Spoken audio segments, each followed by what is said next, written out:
Hey, beautiful people, it's your girl, April Sampé, back with another episode of Veg Out Live, where we dive deep into your lifestyle. Today, we'll be talking to a woman whose vision of the vegan community is brighter than the sun. Honey, listen, she drops knowledge every time she speaks. I'm talking about Miss Naijha Wright-Brown.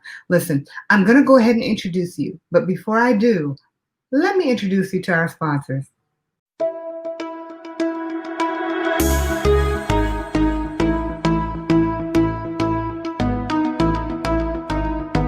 Time to turn it up, time to turn it up, time to turn it up. We are live right here on the Go With Radio Show, right here on Go Radio Live, WinDC Radio, all wrapped up in Go With Media. What's good? This Crank Lucas, the rap producer, and you locked into WinDC Radio, the #1 platform for independent artists and entrepreneurs like myself. Live and direct from the shops at Iverson, it's just Paul representing. Shout out to my man Nico, you right here on WinDC. So we have to make sure we are always showing love to WinDC Radio, the platform for independent artists and entrepreneurs like you. We drink. No jitters, no crash, just pure natural energy.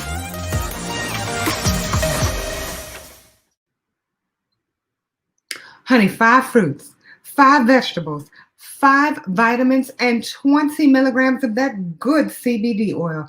Everything that your body needs to feel oh so amazing. Listen, use my promo code VEGOUT so that you can get 5% off and free shipping. Ha! You're welcome, America. Now, come on, let's go meet Naijha.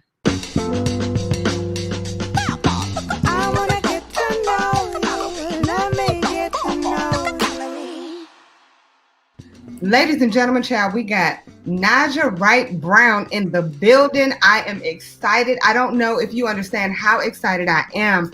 This woman has done so much, not only for the communities in Baltimore, but all over Maryland. She's doing work all over the U.S. now, child. Like, she is doing it big. So I am happy to have you here. Thank you, thank you, thank you.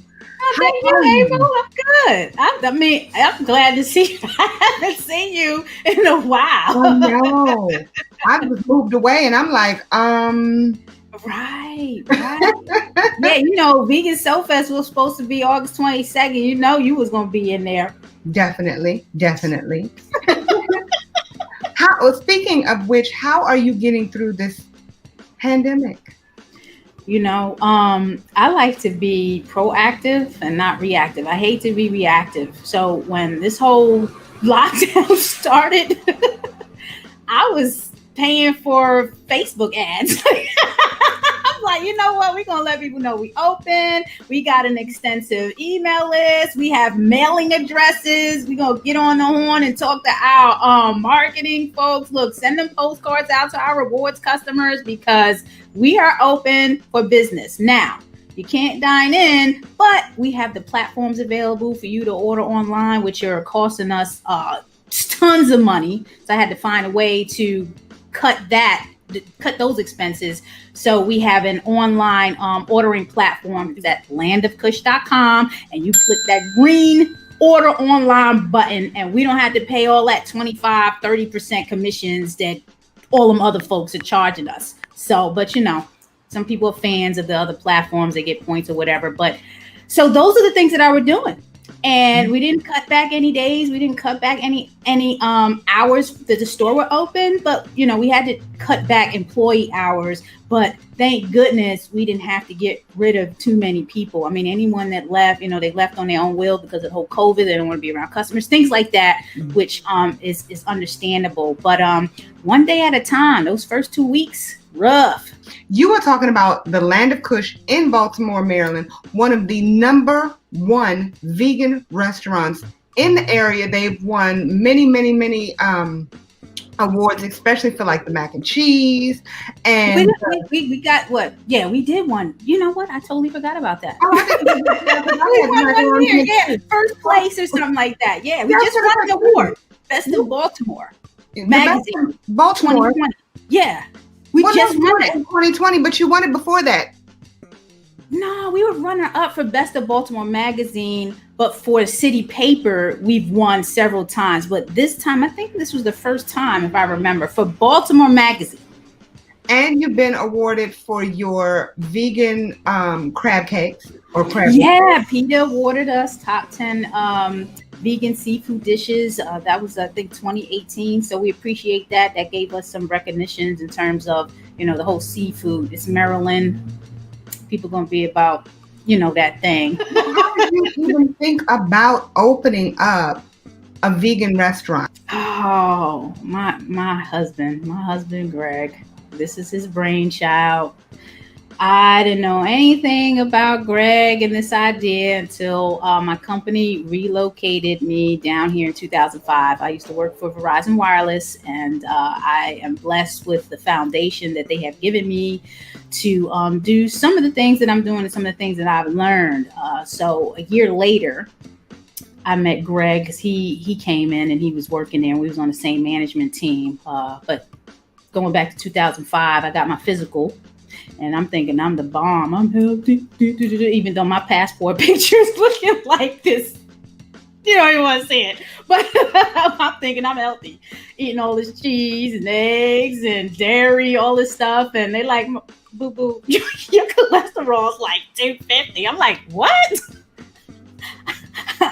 At 33, prescribing meds or suggesting some meds. I'm like, want. I'm holistic. I don't be, you know what? We're going to figure this out. I'm taking garlic pills, drinking skim milk, 2% milk, turkey alternatives, all this craziness. But when I met Greg, he was bringing these dishes to work.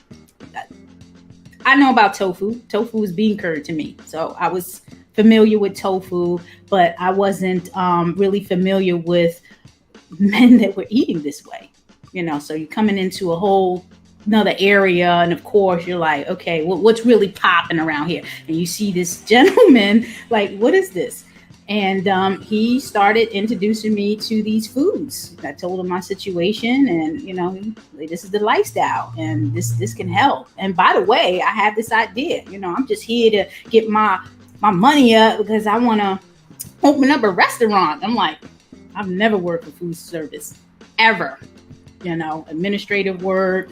That's the type of work I'm used to doing, technical work. I have no idea what food service is about. However, I used to be a nightclub promoter and a comedy show promoter and had my own entertainment business. And if you're passionate enough, you can market anything. So I'll help you with that.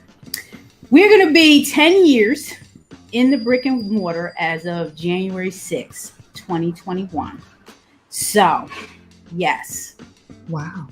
Marketing. Like that long. Yeah. We got this location in June of 2010, and it took about 6 months of craziness. And then we opened January 2011. And if anybody remembers that time, we were going through that financial mortgage crisis. Mm-hmm. Yeah, people were, houses, foreclosing, craziness. And then we're talking about, oh yeah, we might be leaving our jobs. Like, are you guys crazy to open a what? Y'all bananas. Yep. Well, we're going on 10 years in January. So, that's a tip I can give everyone. If you believe in something, go for it. Go for it.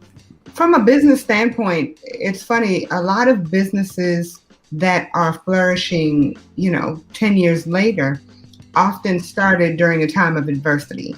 It's like if you are starting during a crisis, you know how to handle business through a crisis, so you can get through anything. Yeah, so that's incredible. You have to always be putting yourselves in the forefront and not just thinking of yourself selfishly, thinking of everyone. So Vegan Soul Fest, putting that together and promoting everybody in the community and what they're doing in terms of vegan goods or veg-friendly goods. Vegan Restaurant Week. Let's get the restaurants together. Like, boom, come on. This is a good thing. Put some plant-based options on your menu. It's not that bad. And don't let it be just a freaking salad. Okay, let's talk about the freaking salad. We got to take just a 30-second break for this one, child. I cannot stand walking into a restaurant and they say that they have vegan options, and I say, "What do you have?" And they say a salad. Girl. Woo! Anyway, that's what Maryland Vegan Restaurant Week is all about. We don't want to see no more salads. Come on now, you got all that stuff in there. Let's get more creative, man. Well, I want to talk about all of that. I actually want to start off with Vegan Soul Fast because a lot of people talk to me about it as if like, have you ever been? Isn't it great? I'm like, yeah, I think it's the best. And now we're on year 7. We're on year 7. So we're on year 7. You've had the heaviest of heavy hitters performing. You've had the heaviest of heavy hitters speaking. You have the best vendors out, like just in the Baltimore area and beyond. Because when I was there, they had people from Philly, they had people from New York. So what is it? And they loved you, April. That people were like, I don't know who is that? I'm like, yeah, April is a bomb, right? Thank you. I cannot wait to be there again. I promise you. Listen, it's done. If you have me, I will be there.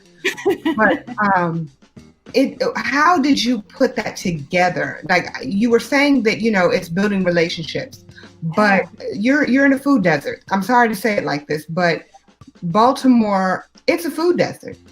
So how were you able to take a food desert and actually make it into a place where anybody can go and live comfortably as a vegan? Well, you have to solve for problems. People make the assumption that folks don't want this type of food. And that's, you can't make that assumption. You have to do the research. If I'm out here, Greg's out here, and you got other vegans, and let's just speak, let's speak African-American vegans out here looking for options. At that time, Yaba Pot was that Black-owned vegan restaurant in Charles Village. It was the only one in that area.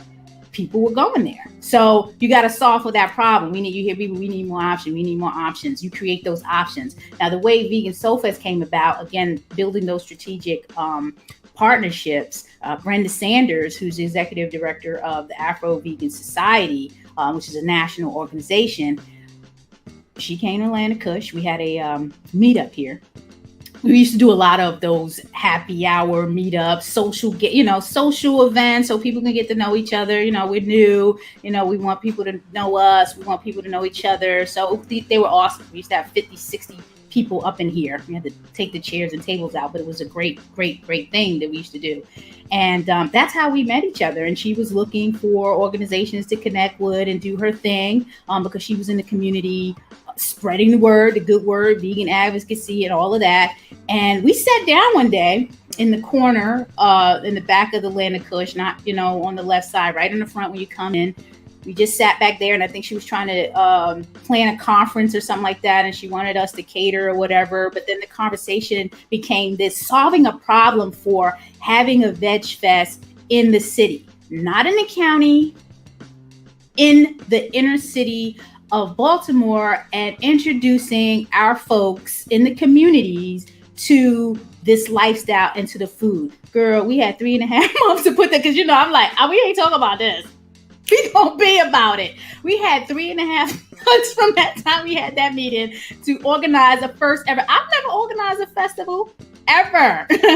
So phone calls, but where we gonna do this, blah, blah, blah, so on, so on. We're probably only gonna have a couple of dozen vendors, blah, blah, blah, so on and so on. So I talked to the owner of the downtown Baltimore Cultural Arts Center, Rennie. And I'm like, Rennie, we trying to do this thing, and blah, blah. Rennie was like, okay, cool, let's do this, blah, blah, blah. Girl, when we opened the registration for that 30 vendors we thought was going, that thing went up to like 80 something. I'm like, yo, wait, time out. We don't even have enough room in here. Like, we've allocated but so much space. So, we had to get permits to have vendors outside, because if you think of Howard Street, we had to have people circling the block, the perimeter from downtown Baltimore cultural arts center, all the way to Franklin Avenue in the back, all of that stuff. So it was awesome. People wanted us to have it the following year. Like, we can't do that. This thing is just, we got close to 1,500 people here. We can't like just out here, craziness. So Baltimore Sun came down because they didn't know what was going on. People just didn't know what was going on. And the new food festival. So whether we wanted to do another one or not, it was like, we gotta do this. You know what I'm saying? You had no choice. And that's how it evolved. Now, I've been to quite a few vegan festivals, and I can say the reason that it's one of the most amazing is because of how everybody is connecting. You all make sure that everybody connects. You all make sure that people are interacting with the vendors, and that the vendors are interacting with the people, not just saying, okay, you're going to serve the people that walk up to your table or whatever the case is. You make sure everybody interacts. You're talking about everybody.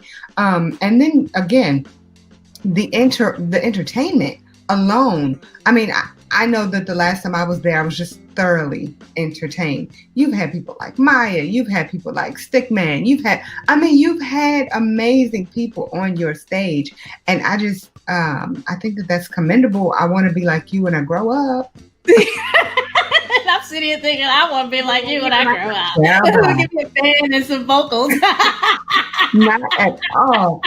My goodness. But okay, so real talk, when it comes to people who want to be vegan, because you are in Baltimore, okay? You talk to people every single day. You have Naijha Speaks, and we're going to talk about that in a few moments. But I want to know what kind of advice you would give to, number one, a person who is looking to become vegan. And then I want to talk to you about the vegan on the business side. So let's talk about the people who are looking to become vegan. What advice would you give to a new vegan? When you become a new vegan, you're going to get, you got the vegan police, you got the people that genuinely want to help, you got, the people that accept you where you are and meet you where you are. When you start this journey, you have to question yourself, why are you starting a journey? Are you starting it just because you want to lose weight? Or do you really want to help the animals? Or are you really into the environment? Like, what are you getting into this for? Are you just following the trend? You think it's the it thing to call yourself vegan? Psychologically, you got to understand why you want to do this. And once you understand that and absorb that, you educate. At this day and age, there's tons of resources out there. Tons. You can connect with people, you can watch documentaries, you can go on websites. And then once you decide those food items that you want to replace, let's just say it's pizza or whatever, eggs, you either like to cook or you don't. So you got to make that decision. Are you going to be cooking for yourself, or are you going to be going out all the time? Like, these are personal decisions that you have to make, and you have to do it one day at a time, in my opinion. It took me 3 years to fully transition to the lifestyle. One, because I was big into my seafood.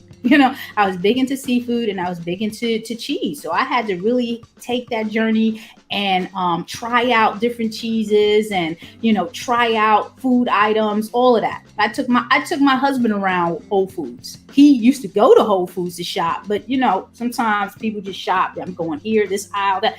I explored the entire Whole Foods, and I bought things, tried out things, and that's how I evolved into being 100% vegan. It has to be your journey, not this person's journey, not that person's journey, not that organization's journey. What is your journey?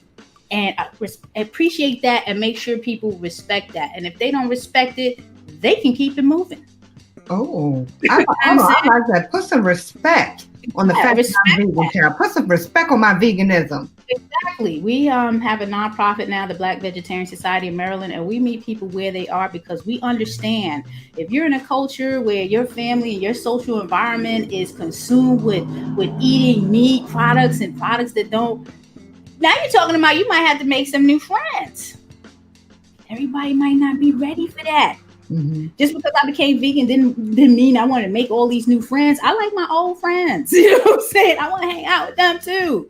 You know, so you have to know who you are and what this journey is going to be like for you and make it comfortable for you. Because a lot of times people will make it uncomfortable. You'll get into groups and you'll be like, yeah, and I made this, and probably made a mistake and then added honey. And then they attack you like, no, time out. Just stop it. That's the education piece. But brush your shoulders off. Tomorrow is another day. And you still who you are before you started this transition. I'm Naijha. Before I'm vegan, before I'm anything else. Who are you and why are you doing this? You know, I'm glad you said that. A lot of people, to your point, you do have angry vegans. You do have, and you have angry non-vegans. People just want to find a reason to attack someone. And so it's kind of, to your point, choose your journey. If this is yours, it's not anyone else's. And it is that way with anything that you choose in your life. So, you know, who are you first? I love that. And I'm going to make sure that that's one of the things that I consistently tell my clients. So thank you. I'm stealing. And what? I thought once I really started exploring the vegan lifestyle and looking at how people interact in the culture, I adopted a Ahimsa, Ahimsa, which is, you know, that love for all things, because that infighting that was going on, even the racial stuff, I'm like, you know what? I'm going back to who I am and my personal brand, because this is how I'm rolling. During your podcast, you were interviewing someone and you were talking about your compassion level when you were a child and how people were throwing snowballs at a dog. Yeah. And the fact that you had that compassion then to stick up for that animal and actually take that animal home and say, this is good, you know, I'm going to protect this pet. I'm going to protect this living being.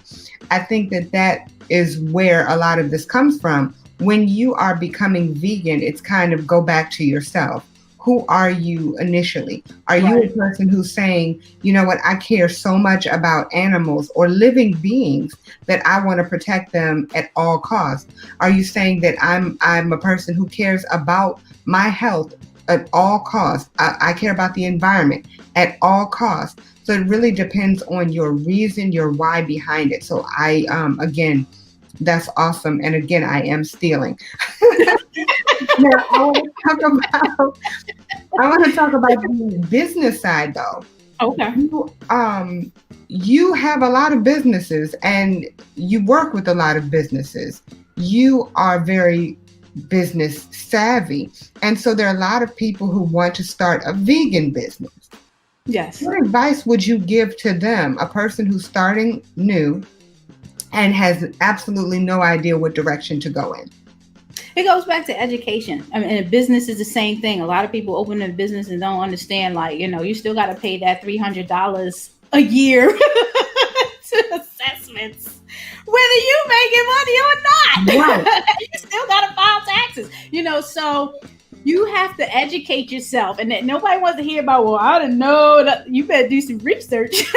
So I'm definitely a researcher. No, I don't have all the answers. There's things I'm learning every day, but you need to know the basics of what it takes to start a business and how it's going to be taxing on your finances, where your finances coming from. Are you working right now 9 to 5 where you can invest in, or whatever shift you're working, invest in a business as a side hustle? Like, where are you at on that ladder to make this move? Now, if you got cash, you know, and that's how we started Atlantic Kush. We didn't have any loans. We went all in without personal finances. I was into stocks and bonds and all that other stuff. So I was able to invest a portion of that money into the business without taking out loans. And Greg, the same thing.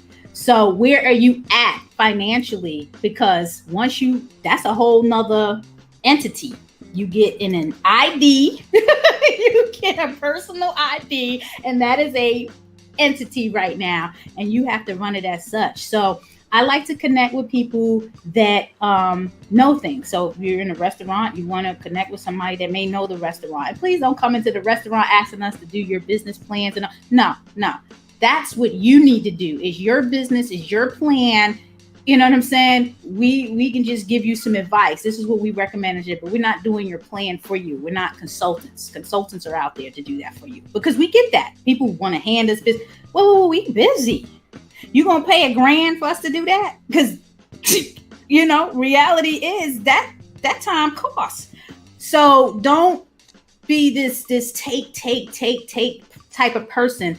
Look and observe. I look and observe, and I build relationships, and I want to know what the win-win can be. If I collaborate with somebody, what is that win-win going to be for both of us? If I'm a business and you're a business and we share the same mission, can we put our heads together and move forward, and we both win at the end and help the people that we touch, not take from the people that we touch? How do we help everybody? I'm about winning on all fronts. That's how I go about it, because it's a good energy. And I talk to you about the chakras and the candles that I burn. That is how I live. I'm about energy. If the energy is bad, I don't want to deal with you, or none of that. Okay? Get away from me. Karate chop. So it still goes back to the individual person. You're a person and you're opening up the business. Whatever that energy is with you is going to translate into that business. But yes, you got to educate the fundamental things. Educate yourself on the business, because you got to pay your taxes. You got to pay that $300 or whatever state you live in. You got to pay whatever those fees are.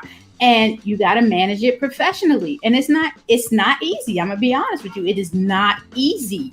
But don't run after people asking them to do everything for you for free. That's not how it works. People's time is valuable and their knowledge is valuable, and it's got to be a give and take. It has to be, how can we make this a win-win solution? So that's, and if you think of the strategic partnerships and businesses, I have a business relationship with Brenda Sanders through Vegan Soul Fest. That is an official LLC. I have a business relationship with Samantha Klassen, the owner of Golden West. Maryland Vegan Eats is an official LLC. That's how we promote the Vegan Restaurant Week, because I couldn't really say, okay, Black Veg Society of Maryland present, you know what I'm saying? Because then, the whole stigmatism is, is it just for Blacks? You know what I'm saying? So you have to understand why you're creating these partnerships and how you're going to push the businesses forward. And then you have the Land of Kush, Greg's brainchild, and then the nonprofit I just mentioned, Black Veg Society of Maryland, and then Naijha Speaks, which is not an LLC yet, but we getting there. So you see, to educate before I even start putting the paperwork out. Like, what is the idea behind this business? What am I going to be doing with Naijha Speaks? You know what I'm saying? What is this about? Well, you know what? And that was actually going to be my next thing. Naijha Speaks is all about education as far as I'm concerned. You're learning so much about the people that you're interviewing. And I'm loving the fact that you're telling right now, in my question, you're telling people, listen, you have to pay to run your business. Please understand that. Most people do think that, no, it's just take. There is a lot that comes in running a successful business. Yeah. And so I appreciate you giving that nugget of knowledge. But again, Naijha Speaks is 100% education. Everybody who watches it learns something. So I want to know, how did you come up with that concept? And, what is next when it comes to Naijha Speaks? Oh, awesome. Thank you for asking that.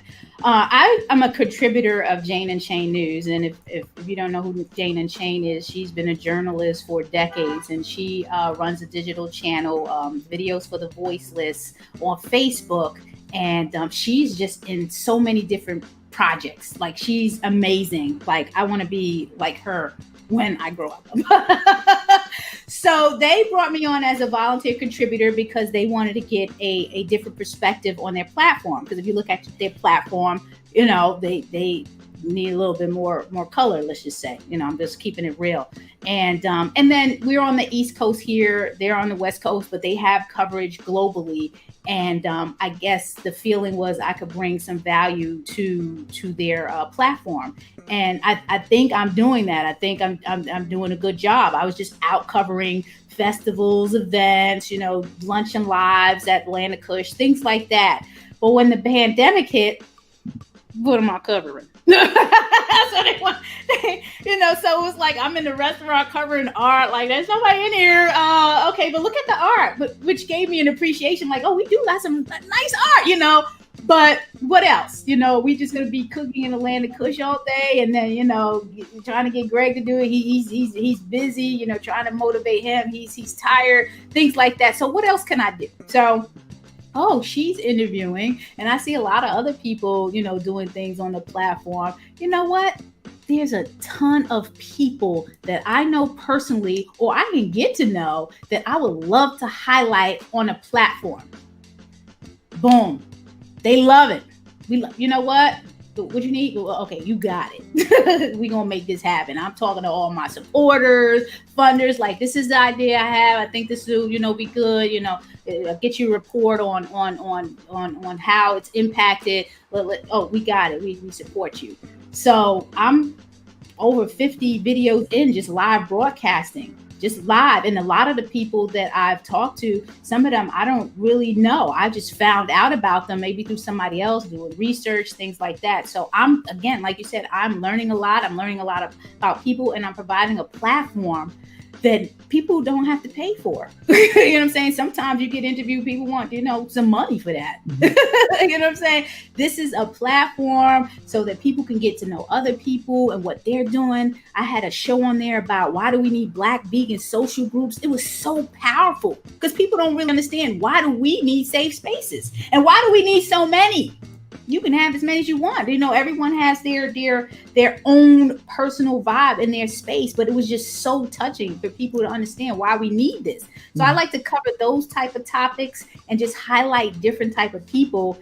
And then the idea became, okay, well, what would you do about having your own show? Because it was on Jane Unchained, and it was just Jane Unchained. I'm contributing to Jane Unchained. And that's how the idea of Naijha Speaks came about. And I say Naijha Speaks not because of a speaking, relationship or lectures. When I was growing up, people said I didn't know how to speak. I was conceited, I wasn't talking to nobody. But my mentality back then was, I speak. You got to have something that I want to talk about. You got to be talking about something I want to hear. I'm back in that day, my mind was on making money, trying to elevate. I wasn't into, trying to get with the guy with the fancy car and the fancy clothes. I wasn't about that. I was about what's in it for me. I'm trying to build myself up. So if you ain't talking about things I want to hear, I'm not going to talk to you. So Naijha Speaks, and I'm speaking to those people that have something to talk about. I love it. And every episode, there is something to be heard. So, everybody needs to make sure that they are following, that they are subscribed to your channel. You are just doing it big. I love it. Again, we talk about the knowledge piece, right? Education. And one of the things that I always talk about to everybody that I have on my show is, what do you feel we can do to put an end to food deserts? So I want to know, what do you feel we can do? I think the impact of the urban gardens helps somewhat. We just got to make sure that we have families engaged in buying the fresh produce that's being grown, because I understand sometimes it's hard to give things away. I mean, we have a giveaway here every Monday at the Land of Kush, and I know Plantation Urban Garden has giveaways, and I'm sure there's other places. And then you have the Black Church Food Security Network. They're doing their thing to solve for the food desert issues. Realistically, okay, you put a supermarket in a neighborhood and you put fresh produce. We saw this example with apples and oranges. Do the people want it? How do we promote that need, that solve for that problem? Do the people want it? Or if they don't want it, how do we get them to want it? You know what I'm saying? So it's so, there are so many levels to it. But I think continuing with the community gardening and teaching the children so the children can go back to the parents, and we have the parents open-minded, not like, well, we just gonna keep on eating this fried chicken and this McDonald's every day. And then you do have to understand the economics of it.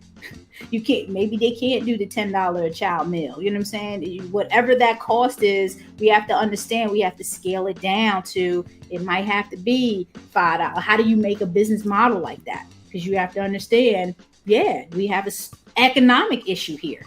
People may not be able to afford certain things. So how do we make it affordable and accessible to folks? I think the community gardens, I think strategic partnerships, people that are doing things. I mentioned the Be More Green initiative with Dominic Nell, looking into things like that and other projects that may be going on around the city, and how can people band together? A lot of times people are in silos, working here, working there. And what would it look like if folks were working together in some form or function? Everybody's busy doing things, but how can individual, if you have a collective of 20 businesses, how can each business contribute to the overarching project to solve for that problem? I think that would be an ideal model. Again, if I had the time, I'd think of it. But if anybody has a model like that and can see where Land the Kush or me or the nonprofit can fit, let's sit down at the table. As a matter of fact, I think I had a show on Naijha Speaks, and it's naijaspeaks.com for anyone that wants to check that out. How do we, is plant-based lifestyle the way to go, and how do we pivot? And I had about 6 guests on there, and Faraji Muhammad was one of them, and he talked about, the Health Commission and working with the city of Baltimore and things like that, like those type of meetings, and then taking action on it to see how it can evolve and grow, because you never know where it's going to take you. But I think those real discussions need to happen, not us sitting here for 2 hours and what's the action plan, who's going to be owning that, and where we're going to go next, and blah, blah, blah. And then follow up, doing your follow-ups. Where are we at with, you call the person that you was going to call. I sent the email and I may have not, followed up because the pandemic. Okay, well, I'm going to follow up. You know what I'm saying? And then just keep the ball rolling like that. I love those ideas. And I think that now we have to start implementing them because of you. So I'm telling you, it can be because it's you about to make a movement. This is about to be a worldwide movement. Yeah, I reached out to a lot of people, and there are people that have ideas and plans. It's the implementation that just needs to take place. And I'm sure the issue is like, how do we band people together? Because you're only one person, you're only one organization. How do we get all the resources we need together to solve for the problem? Because it can be solved for in some form of fashion. As a matter of fact, I was sitting through, and shout out to some of my sponsors, if I could do that, Veg Fund, A Welfare World, Eat the Change, and Women Funders and Animal Rights, and also Jane Unchained News. But I was in this accelerator grant program through ProVeg, and I got to connect with people from all over the world that are implementing things in their country, and just gives me the idea of like, how can we do this in our country? You know what I'm saying? Especially with the school system. You got people just, what's wrong with a meatless Monday? Just offer some meatless options on Monday. Well, how do we do this? Going in, what does that model look like? Let's just start with a Monday. My daughter goes to a vegetarian school, the New Century School. It's a private school, yes. But what does that model look like? How are they able to do that? They have the silk milk in there, things like that. How do we make this work? What percentage of the school wants this? It may be a small percentage, but let's see what we can do to accommodate that percentage. Let's start somewhere. You see what I'm saying? And I think the school model is where we can really get the best bang for our bucks. Why? Because the children have to go to school. Now with the pandemic, that you know what I'm saying? That's for post-pandemic, whatever that normalcy looks like. But for right now, the urban gardens and getting fresh produce in front of children, the children that are eating the McDonald's and things like that. And it's a lot of layers. It's going to take some time, but it can be done. It can be done. And I think that, to your point, we all just work together. Things can happen. Big things can happen. So for you, what is next? I told you about the 3-day conference that I was in, the Grow With Video Live. Shout out to the Grow With Video and video. We're going to get the digital stuff going on for the Land of Kush, and you're going to see more of that. So just stay tuned to what I'm doing in NaijaSpeaks.com, because there's a lot of projects. Matter of fact, I need to talk to you about some things. I'm just getting things in my mind. So those strategic partnerships are going to be happening. We have a 10-year anniversary coming up in January. So yeah, I'm just in that absorption phase, absorbing all the information, and there will be more projects to come. But Black Vet Society in Maryland, the website is bvsmd.org. Every month, we've been hosting food as medicine webinars for free, presented by the lovely Tony St. Clair of True Self Total Health. So we've been doing that. We have Crystal Foreman, who has been she did a 10-day plant-based easy challenge earlier in July, June or July, and that went really well. So those type of projects are coming up, because there are no festivals right now. There's no meatless dinners. Remember last year you were at the Baltimore Hip Hop Green Dinner. So we have to continue to move on. So the projects are coming down the pike, virtual right now, until we can get out in the space. So you will see more on-site coverage from me. As a matter of fact, I will be in Delaware Sunday for an event at Drop Squad Kitchen. There's a plant pusher event. They're selling shirts to feed vegan meals to homeless people. So I'll be up there getting coverage. I'm also interviewing the Brooklyn Borough president on Sunday. And so just more of that type of stuff. Just things that people need to hear. So just really focusing in on the type of content that I want to deliver to educate the masses. I love it. Listen, I can't wait to see what comes out of all of this. I can't wait to see the videos. I can't wait to see all of the new programs and things of that nature. And I cannot wait to have a meal from the land of Kush. My goodness. My mouth, that's sad, because you know how Wendy Williams is always like salivating. I'm hungry. I did, so a lot of people don't know, I did a video, actually my first real video in the Land of Kush for Veg Out and Dine. It's on my playlist. NaijaSpeaks.com. It's on there. Yeah. That was the biggest deal for me. The food was amazing. The atmosphere is always amazing. The energy is always amazing when you walk in there. People are happy to help you. And I know a lot of that has to do with your energy, what you bring to the table, and they see how much you are doing. They want to make sure that they are doing right by you. So I appreciate you for that. I appreciate both you and your amazing husband for just being those lights that a lot of people need to see in the community that you're in. So thank you for that. Thank you, April. And again, if people want to see that video, it's on NaijaSpeaks.com under About the Land of Kush, and it is fabulous. Thank you. Hey, beautiful people. I hope you enjoyed the show. And if you did, please like, share, and subscribe to this channel. Please follow Naijha Wright-Brown on all social media platforms. Visit WinDC Radio for information on all independent artists and entrepreneurs in our community. And visit drinkvhemp.com and use promo code VEGOUT for 5% off of your order and free shipping. Always make time to veg out live only on Veg Out and Dine. Can we talk for a moment? Hoping you will let me in. Tell me all your little secrets. Promise it will stay within.